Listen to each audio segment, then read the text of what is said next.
Ngayon, i-share ko sa inyo kung paano mag-file transfer mula sa Steam Deck papunta sa ating Android phone.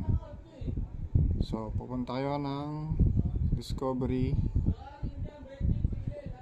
search nyo tong local send, walang space, local send. Yan, launch natin. So, para lang siyang share it.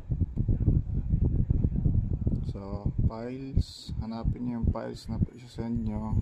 Sa akin, video ng God of War. Bago nyo i-send, search nyo muna sa Play Store, local send, open.